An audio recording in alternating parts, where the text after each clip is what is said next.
નમસ્કાર વિદ્યાર્થી મિત્રો, ધોરણ 11 ચેપ્ટર 6 તમને ખ્યાલ છે. ચેપ્ટરનું નામ છે ધંધાકીય વ્યવસ્થાના સ્વરૂપો 2, જેમાં આજે અભ્યાસ કરવા જઈ રહ્યા છીએ. પ્રશ્ન બીજો છે સંયુક્ત હિસ્સાવાળી કંપની. શું પ્રશ્ન છે? સંયુક્ત હિસ્સાવાળી કંપની, જોઈન્ટ સ્ટોક કંપની. વિદ્યાર્થી મિત્રો, આ સંયુક્ત હિસ્સાવાળી જે કંપની છે, કંપની એટલે શું? તો કે તમને ખ્યાલ છે, કંપની એટલે પ્રવર્તકનું માનસ સંતાન. પ્રવર્તકનું કયો, પ્રમોટર કયો કે સ્થાપક કયો, એનું માનસ સંતાન એટલે કંપની. હવે આ જે કંપની છે તે પ્રવર્તકનું માનસ સંતાન છે, વાત સાચી છે, પણ કંપનીની જરૂરિયાત શા માટે ઊભી થઈ?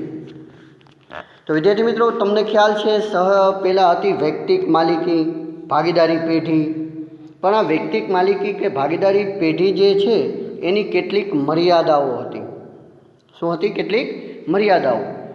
અને અમર્યાદિત જવાબદારી હતી, મૂડીની મર્યાદા હતી, એનું આયુષ્ય ટૂંકું હતું, મોટા પાયા ઉપર ધંધાકીય પ્રવૃત્તિ કરવા અસમર્થ હતો, વિશાળ પ્રમાણમાં મૂડીની જરૂરિયાત સાથે મૂડીની સલામતી પણ એક સમસ્યા હતી, જવાબદારી અને જોખમની પણ વહેંચણી ઓછી થતી, કાર્યદક્ષ સંચાલન જોવા ન મળતું. અને આવા બધા પ્રશ્નોને ઉકેલ સ્વરૂપે, એટલે કે આવા બધા પ્રશ્નોની સમસ્યાને કારણે એક નવું સ્વરૂપ અસ્તિત્વમાં આવ્યું, જેને આપણે કહીશું સંયુક્ત હિસ્સાવાળી કંપની, એટલે કે જોઈન્ટ સ્ટોક કંપની. બરાબર છે? એટલે તમને પ્રશ્ન પૂછાય કે કેની મર્યાદાને કારણે કંપની સ્વરૂપ અસ્તિત્વમાં આવ્યું? તો ખ્યાલ હોવો જોઈએ, ભાગીદારી પેઢી અને વૈયક્તિક માલિકીની કેટલીક મર્યાદાઓને કારણે કંપની સ્વરૂપ અસ્તિત્વમાં આવ્યું છે. તો ખ્યાલ આવી ગયો હશે કે કેવી મર્યાદા હોતી? તો કે સંચાલન અંગે ટૂંકું આયુષ્ય, મૂડીની મર્યાદા, સંચાલનની મર્યાદા, બરાબર છે, જોખમો ઘણા બધા હતા.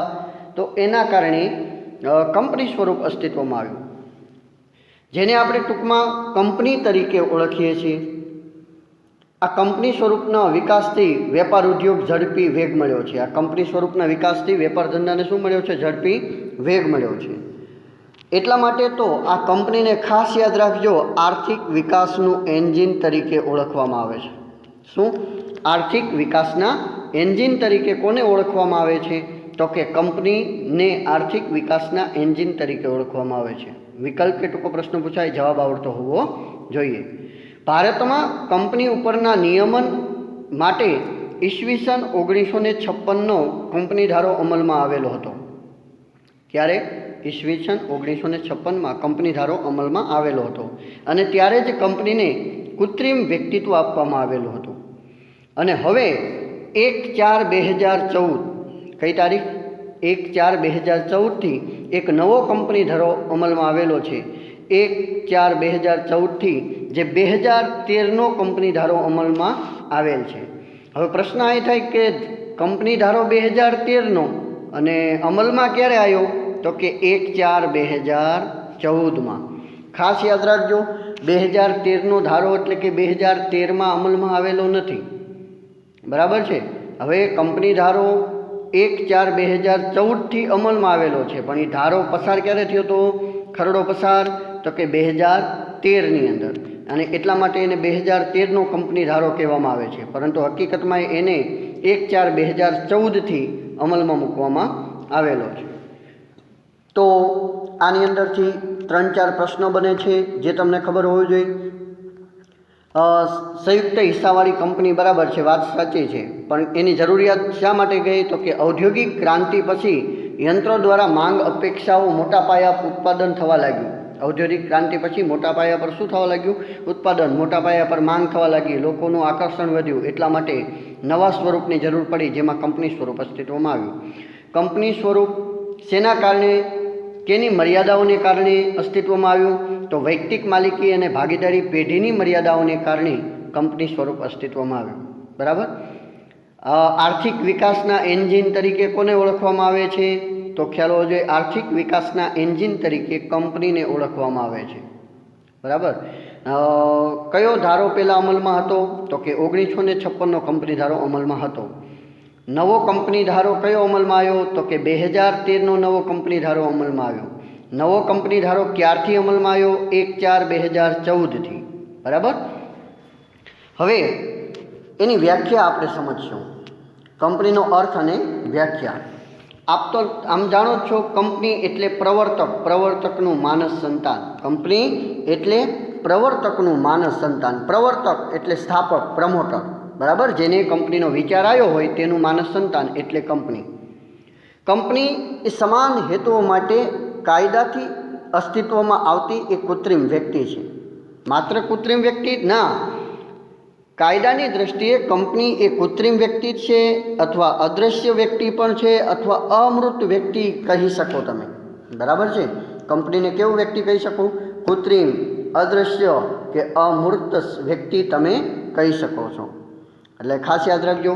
2013ના કંપની ધારામાં જણાવ્યા પ્રમાણે, નવો 2013નો કંપની ધારો અમલમાં આવ્યો એના જણાવ્યા પ્રમાણે કંપની એટલે આ કાયદા હેઠળ, અથવા આ કાયદો એટલે 2013નો નવો કાયદો, કાયદા હેઠળ અથવા અગાઉના કોઈ કાયદા હેઠળ, અગાઉનો કાયદો એટલે 1956નો કાયદો, અગાઉના કાયદા હેઠળ સ્થાપાયેલી કંપની.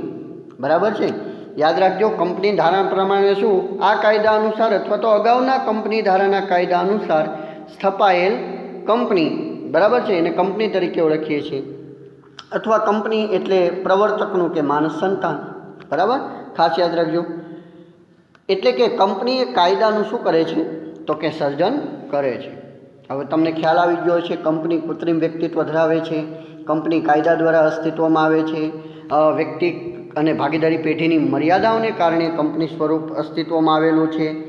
આ દરેક બાબતો તમને ખ્યાલ આવી ગયો હશે. હવે આપણે આ કંપની વિશેના લક્ષણોનો અભ્યાસ કરવાનો છે. હવે લક્ષણો એક પછી એક ભણતા જજો. કંપનીના લક્ષણો ઘણા બધા છે. વિદ્યાર્થી મિત્રો ખાસ યાદ રાખજો, ધોરણ 12માની અંદર પણ આ કંપનીના લક્ષણો એ તમારે ફાયદારૂપ રહેલા છે, તમને પૂછાતા હોય છે, અને જવાબ પણ તમને આવડતા હોવા જોઈએ. તો જોઈએ છે કંપનીની લાક્ષણિકતાઓ એટલે કે લક્ષણો અથવા તો સ્વરૂપ. એમાં પહેલું છે કાયદેસરનું વ્યક્તિત્વ. હવે તમે કંપનીને છે ને કાયદેસરનું વ્યક્તિત્વ આપવામાં આવ્યું છે. જો કંપનીની નોંધણી થતાં કંપનીને અલગ કાનૂની વ્યક્તિત્વ મળે છે, અને આ કાયદેસરનું વ્યક્તિત્વ 1956ના કાયદાથી આપવામાં આવેલું છે. કંપની પોતાના નામથી શું? કાયદેસરનું વ્યક્તિત્વ એટલે શું? કંપની પોતાના નામથી કોર્ટમાં દાવો માંડી શકે છે, એટલે કે કેસ કરી શકે છે, કરાર પણ કરી શકે છે, અને કંપની સામે કાયદેસર કાર્યવાહી પણ થઈ શકે છે. પાછું ટૂંકમાં કહું, વારંવાર તમને જણાવેલું છે, કંપનીના નામે કેસ કરી શકાય, કંપની પર કેસ કરી શકાય, કંપની પણ કેસ કરી શકે, કંપનીના નામે તમામ પ્રકારનો વહીવટ કરી શકાય, કંપનીના નામે તમામ પ્રકારની મિલકત ખરીદી શકાય. એટલા માટે કહી શકાય કે કંપનીને કાયદેસરનું વ્યક્તિત્વ આપવામાં આવેલું છે. બરાબર છે. યાદ રહી જશે. કંપનીના નામે કોર્ટમાં દાવો કરી શકાય ને કંપની કરાર પણ કરી શકે છે કંપનીના નામે. એટલા માટે કાયદેસરનું વ્યક્તિત્વ છે એવું કહી શકાય. ચલો ત્યાર પછી બીજો પોઈન્ટ આપણે આગળ ભણશું. હવે બીજો આગળનો પોઈન્ટ શું રહેલો છે? તો કે કાયદા દ્વારા કાયમી અસ્તિત્વ. શું છે પોઈન્ટ? કાયમી અસ્તિત્વ. ચલો કાયમી અસ્તિત્વનો વિશે આપણે અભ્યાસ કરશું. યાદ રાખજો, કાયદાથી કંપનીને અલગ અસ્તિત્વ પ્રાપ્ત થાય છે.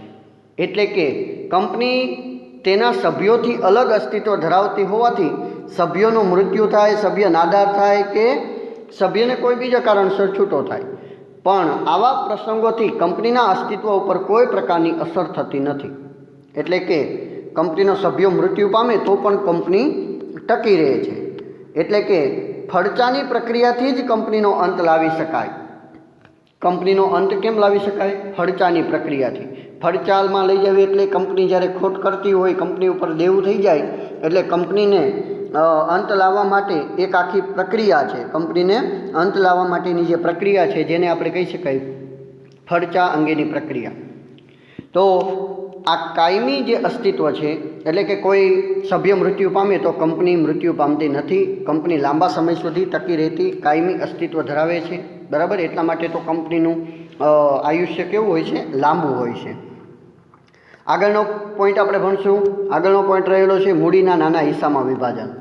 તમને ખ્યાલ છે કે સંયુક્ત હિસ્સાવાળી કંપની જે છે એ શું બહાર પાડે છે? તો કે શેર બહાર પાડે છે. અને કંપનીની જે મિલકત હોય છે એને નાના નાના ટુકડામાં વિભાજિત કરી એ દરેક એક ટુકડાને આપણે શેર કહીએ છીએ. અને એ શેર જાહેર જનતાને આપી અને એમાં કંપનીમાં શું આપે છે? હિસ્સો આપે છે.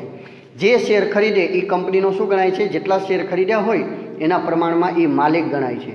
આમ મૂડીનું નાના હિસ્સામાં વિભાજિત કરી અને મોટા પાયે મૂડી એકત્ર કરી શકાય છે. ચાલો આગળનો પોઈન્ટ આપણે ભણશું શેરની સરળ ફેરબદલી. શેરની સરળ ફેરબદલી સૌથી બેસ્ટ પોઈન્ટ, મોસ્ટ આઈએમપી છે. ધોરણ 12માં પણ ઉપયોગી છે. શેરની ફેરબદલી વિશેનું આખું ચેપ્ટર રહેલું છે. મુક્તપણે શેરની ફેરબદલી એ કંપનીનું મહત્ત્વનું લક્ષણ રહેલું છે. કેવી શેરની ફેરબદલી? મુક્તપણે શેરની ફેરબદલી એટલે કોઈ પણ કંપની પોતાના નિયમન પત્રમાં જોગવાઈ કરીને શેરની ફેરબદલી અટકાવી શકે નહીં. કોઈ પણ કંપનીએ પોતાના શેર હોલ્ડરોને પોતાના શેર, કંપનીના શેર છે એ બિંદાસપણે શું કરી શકે છે? બીજા વ્યક્તિને વેચી શકે છે, દાનમાં આપી શકે છે.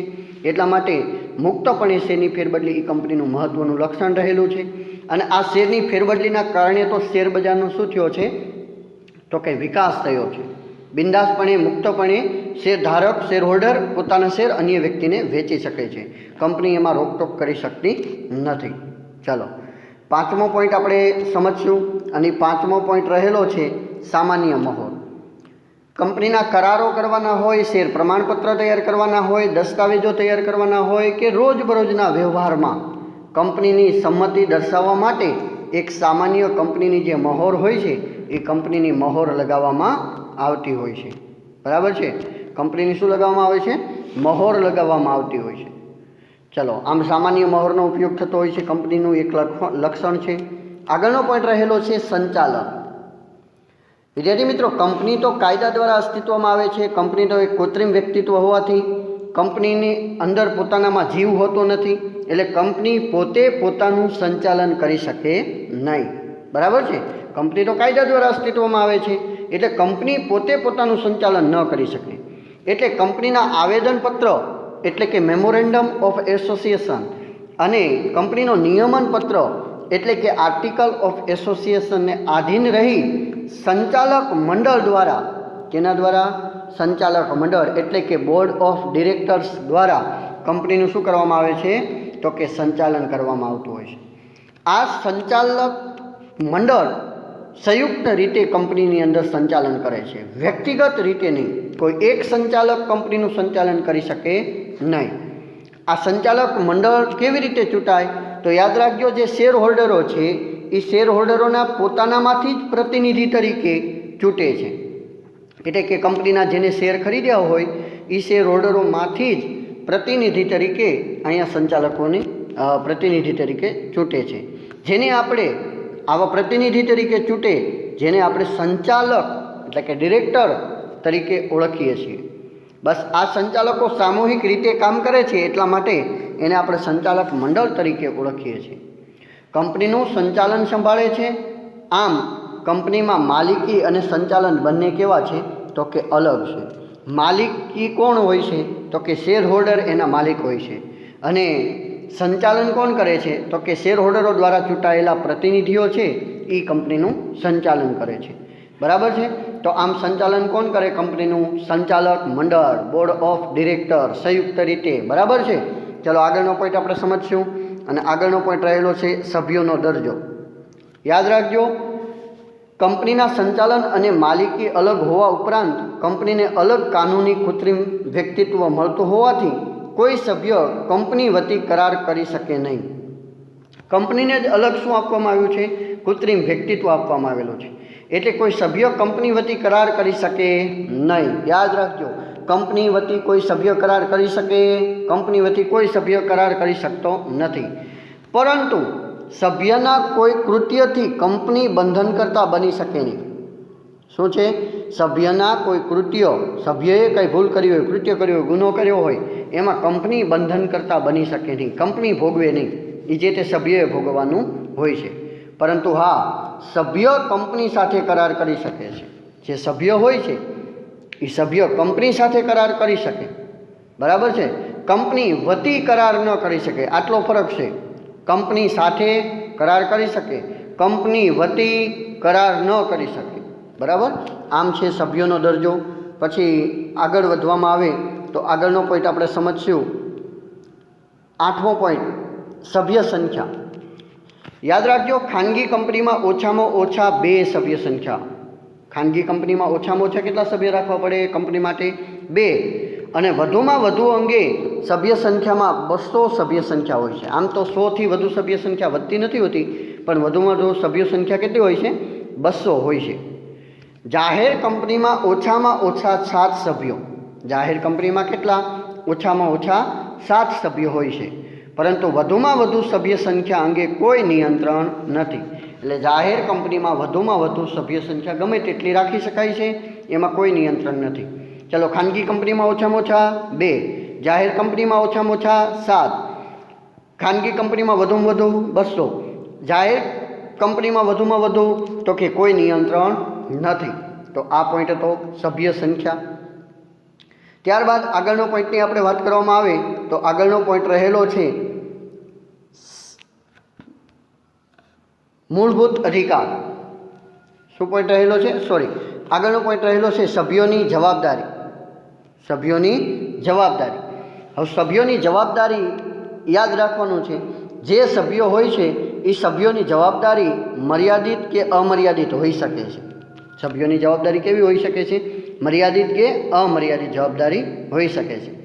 પણ શેરથી મર્યાદિત જવાબદારીવાળી કંપનીમાં, જેને શેર બહાર પાડ્યા હોય એવી કંપનીમાં, સભ્યોની જવાબદારી તેમણે ધારણ કરેલા શેરની રકમ પૂરતી મર્યાદિત હોય છે. એટલે કે કેવી જવાબદારી હોય છે? મર્યાદિત. મર્યાદિત જવાબદારીવાળી કંપની પાસે શેર પૂરતા મર્યાદિત જવાબદારી હોય છે. વાસ્તવમાં અમર્યાદિત જવાબદારીવાળી કંપનીઓમાં ઘણી જ ઓછી જોવા મળે છે. હકીકતમાં એવું છે કે અમર્યાદિત જવાબદારીવાળી કંપનીઓ ખૂબ જ ઘણી જ ઓછી જોવા મળતી હોય છે. એનો મતલબ સીધો ચટ એ થાય છે કે સભ્યની જવાબદારી પોતાના શેર પૂરતી મર્યાદિત હોય છે. બરાબર. ચલો આગળ. સભ્યોની જવાબદારી મર્યાદિત છે કે અમર્યાદિત છે તે કંપનીના આવેદનપત્રમાં જણાવવામાં આવે છે. સભ્યની સંખ્યા કેવી છે? મર્યાદિત છે કે અમર્યાદિત? એ કેમાં જણાવવામાં આવે છે? તો કે આવેદનપત્રની અંદર જણાવવામાં આવતું હોય છે. ઓકે, ચલો આગળનો પોઈન્ટ સમજીએ. મૂળભૂત અધિકારો. યાદ રાખજો, કંપની જે છે એ કાયદાથી અસ્તિત્વમાં આવી છે, કૃત્રિમ વ્યક્તિત્વ ધરાવે છે, કાનૂની અસ્તિત્વ મળે છે કંપનીને. પરંતુ કંપની દેશની નાગરિક નથી. કંપની શું નથી? દેશની નાગરિક નથી. તેથી નાગરિકને પ્રાપ્ત થાય તેવા બધા અધિકારો કંપનીને મળતા નથી. યાદ રાખજો, મૂળભૂત અધિકારોની વાત કરવામાં આવે તો કે કંપની દેશની નાગરિક નથી કે નાગરિકને જે અધિકાર મળતા હોય કંપનીને મળે. એટલે કંપનીને અધિકાર કોઈ એવા મળતા નથી કે જે નાગરિકને અધિકાર હોય એ બધા કંપનીને મળતા નથી. આગળનો પોઈન્ટની વાત કરવામાં આવે તો પોઈન્ટ રહેલો છે શેરદીઠ મતાધિકાર. શું છે? શેરદીઠ મતાધિકાર. કંપનીના સભ્યો તેમની પાસે જેટલી સંખ્યામાં શેર ધરાવતા હોય તેટલા મત આપી શકે છે. શેરની સરળ ફેરબદલી અને શેરદીઠ મત એ કંપનીની આગવી લાક્ષણિકતાઓ રહેલી છે. પ્રશ્ન પૂછાય, કંપનીની આગવી લાક્ષણિકતાઓ કઈ? તો કે શેરની મુક્તપણે ફેરબદલી અને શેરદીઠ મત એ કંપનીની આગવી લાક્ષણિકતાઓ છે. ખાસ યાદ રાખજો, ભાગીદારી પેઢીમાં કે એમાં કેવું હતું કે જે વ્યક્તિએ જેટલા શેર ખરીદ્યા હોય એ મુજબની ભાગીદારીની અંદર બધાને એક સમાન એક મત આપવાનો અધિકાર મળતો હતો. પણ કંપનીમાં કેવું હોય છે? જેટલા શેર ધારણ કરેલા હોય એ શેરની સંખ્યાને આધારે મત આપવાનો અધિકાર મળે છે. એટલે કે શેરદીઠ મત આપવાનો અધિકાર કંપનીમાં મળતો હોય છે. એ આગવું એનું શું રહેલું છે? તો કે લક્ષણ રહેલું છે. તો આ હતા કંપનીનું લક્ષણો અથવા કંપનીના સ્વરૂપ અથવા કંપનીની લાક્ષણિકતાઓ. વ્યવસ્થિત રીતે પાકા ચોપડામાં લખી નાખશો, તૈયાર કરી નાખશો. મોસ્ટ આઈએમપી છે તો એટલા માટે તૈયાર કરશો એવી અપેક્ષા સાથે. જય હિન્દ, જય Bharat. Thank you very much.